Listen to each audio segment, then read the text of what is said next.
So I've just reached the studio, I've just reached the studio, Strongrooms studio, and I'll be recording my second album to raise money to educate impoverished children in India. I'll be working with Talvin Singh today, who is doing the title track, which is I Bow to You Waheguru. It's a spiritual album, and it's a great honor to be here and to be working with him for such a great cause. I hope to really bring the album together, make sure that there's magic in the album, so that when people listen to it, they really feel the emotion behind it, and really find themselves feeling connected to the light, which is really the whole point of recording Kirtan. Yeah, do you like it? Yeah?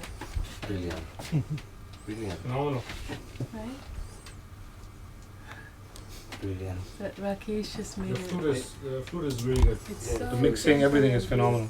My name is Oskar, Vizan. I'm a music producer. I've been doing the music since I can remember, and I think Manika's voice has a really nice character, very soft, and it has some kind of enchanting into her voice, and I really suit really well this kind of atmospheric music that we're doing. Any suggestions? Are you happy? the thing is, I need to listen to it quite A couple of, and maybe in headphones as well, for that sure. makes a difference. So with the first album, I recorded it at home in the prayer room and on a very kind of average mic with no screen to cover the mic, and I wasn't as involved. I was involved in the process of the melody and laying down the vocals, but I wasn't as involved in every step. Touch up. I wouldn't put much more, maybe 1 dB up, but it's this part that will have to be something. Now I'm going to play a nice blues and make sure it's consistent all over the part. I think I will probably extract this part and put a double track maybe, and just put some low. We need these low frequencies because this part is perfect. We'll make it work. Yeah, I know it will make it work. I know. It's my first time in a proper studio, so normally I kind of record literally in a little closet or a little home studio. So it's incredible to just see this entire board here with all these. Yeah, it feels like I'm in a spaceship or something with all these things going on. So, and the atmosphere in here is really beautiful.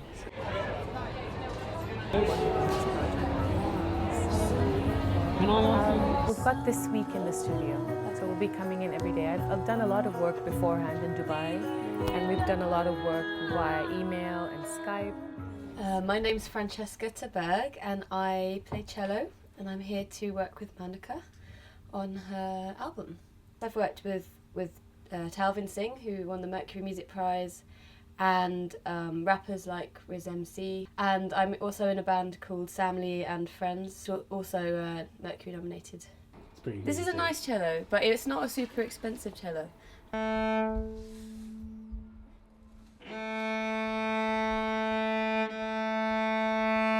Sorry.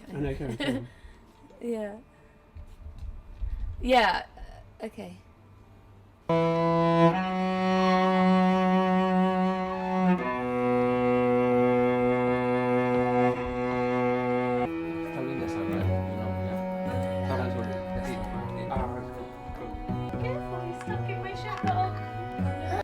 Yeah, it's some interesting bits going on with the flute solo, so I had to think about what to play there. Manika's music is very spiritual and very relaxing to listen to. I think her compositions are really catchy as well, which is great. I'll definitely be singing them on my way home, and yeah, I think they definitely reach out to people. We went down on Thursday night to... Ben, do you want me to You're looking really tan, you've been in the sun. It was really Hello, nice to meet you. Nice to meet you. You know, we've been talking over the phone and on Skype and on WhatsApp and all the, mediums of communication. But the real communication really begins when you put, 2 or 3 people together in the studio and you're supposed to come up with music? Actually, I was just humming this melody, Right. and I wanted to compose a Waheguru. Without words?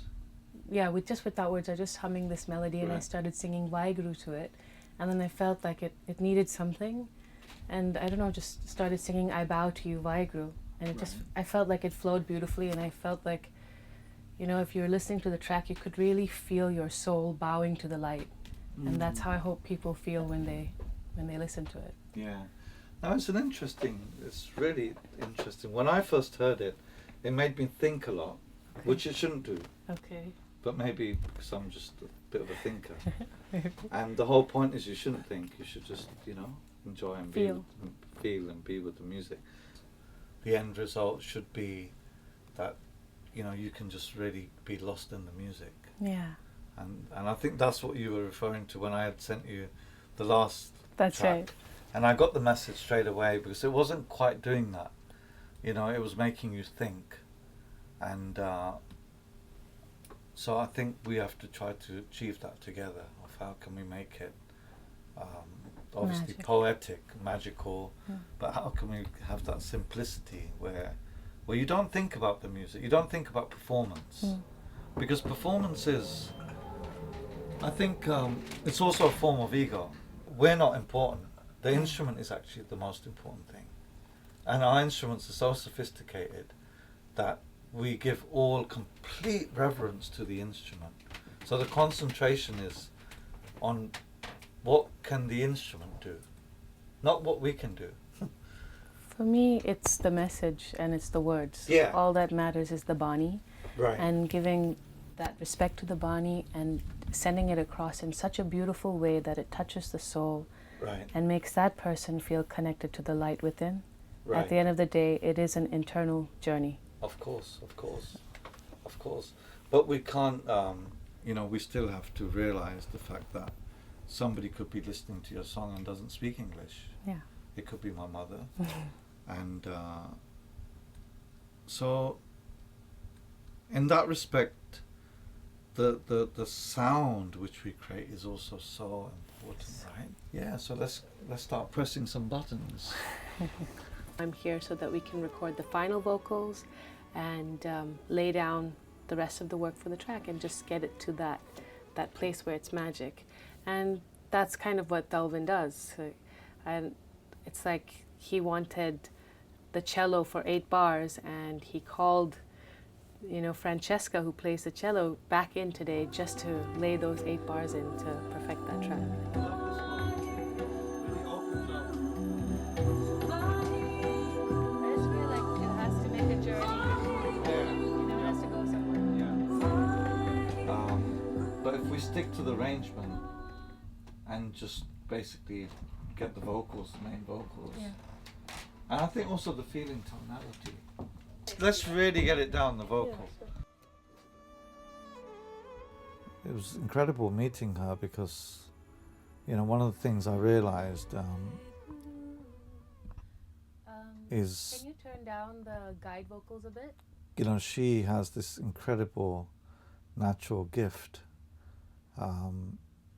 as a vocalist, as a singer. And her delivery in the studio has really kind of been quite shocking, to be honest. And I've worked with a lot of singers, and she's just so brilliant. She's so brilliant, so natural.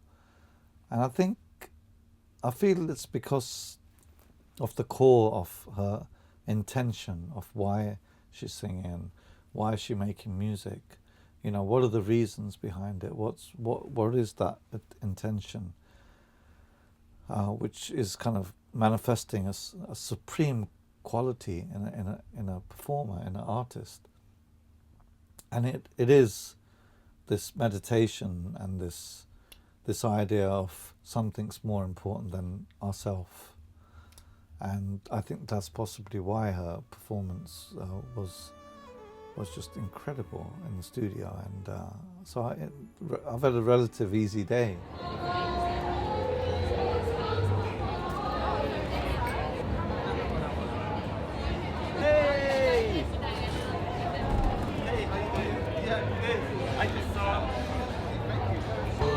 How you doing?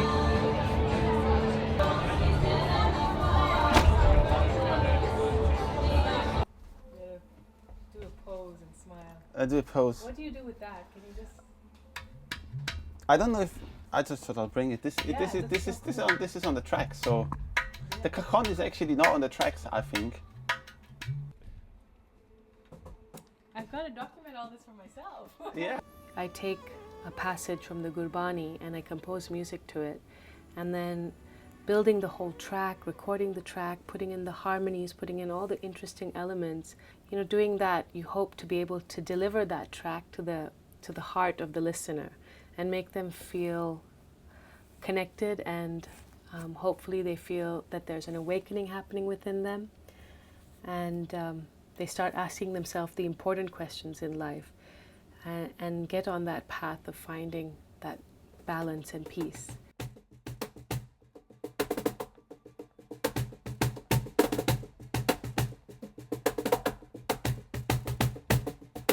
I was born in Austria, and I started playing music very early when I was 7, and I started playing rock very early. I had a band when I was 12, and we got around gigging a little bit, and then when I was 14 I got into jazz, started playing jazz music. So I was well set onto Western music, and when I was 16 I was very lucky to meet my Guruji. His name is Pandit Suresh Talwalkar. He's a tabla maestro, and just meeting him changed everything for me.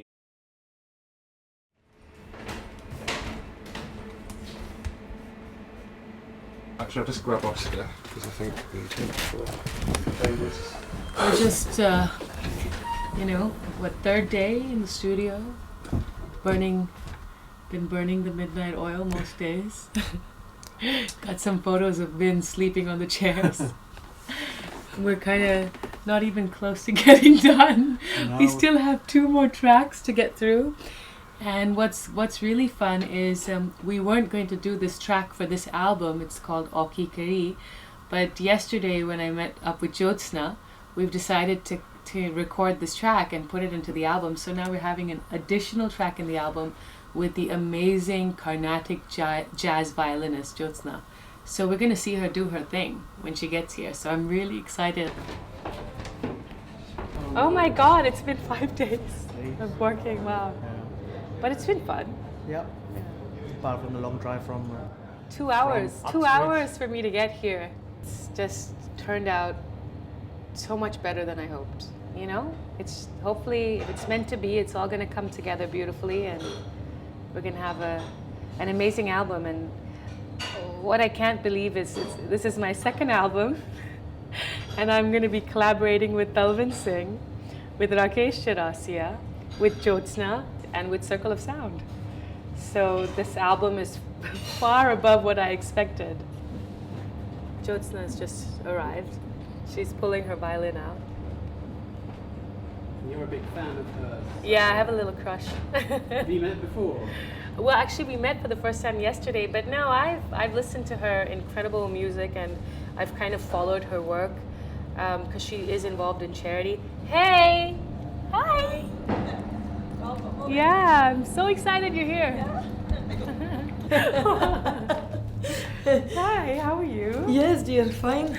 I'm Jyotsna Srikanth. I come originally from Bangalore, South India. I enjoy playing violin. I used to be a medical doctor, consultant pathologist.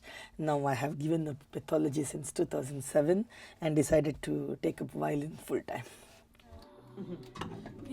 So we want, for me, I want this really stripped down.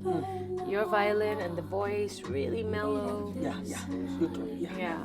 I had a concert last weekend, so that was okay for the concert, but for the recording I felt the tone will be better with these strings, so I'm changing it.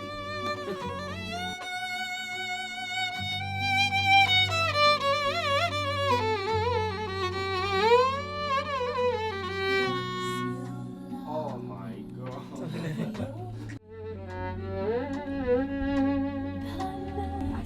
I'm liking this version too. Yeah, it's very more than the first version. For the solo violin. Yeah. It's very soulful. I feel. We'll keep the version 2 feel. When I composed this track, because the meaning is so beautiful, you know, it's like a plea to God to be saved. So it was really like I was really going through a difficult time, and I just prayed and meditated, and then this track came. Yeah. And in my mind, it was always with a violin. And at that point, I didn't know it was going to be you. I just feel like, you know, the universe just made it happen and brought you to take that track to that place that it needs to go.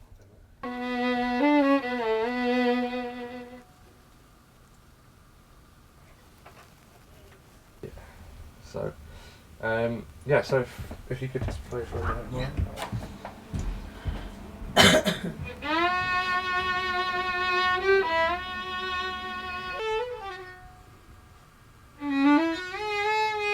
Little bit of more violin on my headphones. So you got headphones on. Everything sounding alright? Yeah. In there? Cool. Yeah. So I'll just run it from the top.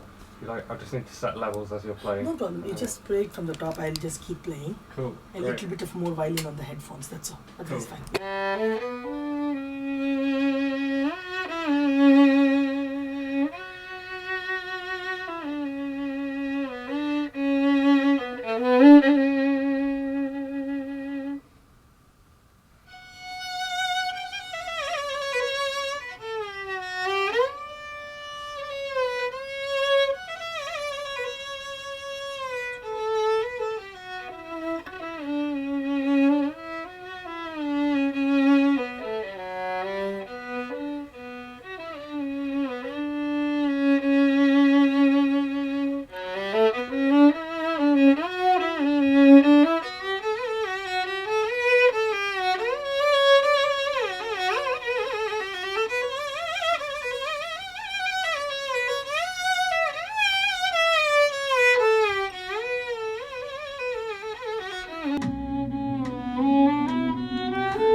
On a spiritual level? Yes, I see some sort of a similarity between me and her. She is also doing lots of work to raise money for charity, and me through our organization, Dhruv Arts, we have been trying to raise money for many orphanages back in India. In India, there is not as much as funding that is necessary to bring up these orphanages. So if we could raise money in the West, and due to the conversion rates, it would be something substantial in India. So that could help them and in their education, future. And also I have seen lots and lots of children so talented, but they can't afford 100 rupees per class to go and learn music. 100 rupees like £1. They're not able to afford £1 per class to go and learn music. So we thought of supporting these children. Otherwise, life goes on. You keep doing projects, you earn money, but what do you do for humanity, right? It's a good thing to go and help out the orphans, destitutes, anyone for that matter. You know, I do basically Kirtan for causes. So the causes aspect is raising money to educate impoverished children in Punjab. Right now, through this program, we have 2,000 children getting educated, but there's millions of children that need an opportunity to get educated, and the situation there is quite dire. And if people don't get involved today, then these children are just living in darkness, really. So you can get a lot of information about the cause on my website, manikamusic.com, manikamusic.com. And you can even adopt a child or go look at children's profiles that you may want to adopt at deedaday.in, deedaday.in, and get involved in the project. Yeah. So I guess we're doing this album much bigger. And for the first time ever, I'm stepping into the world music scene, which I never did with the first album. So I'm trying to take the album to the next level, and hopefully that will kind of bring more eyes onto the cause, which is the whole purpose of the album.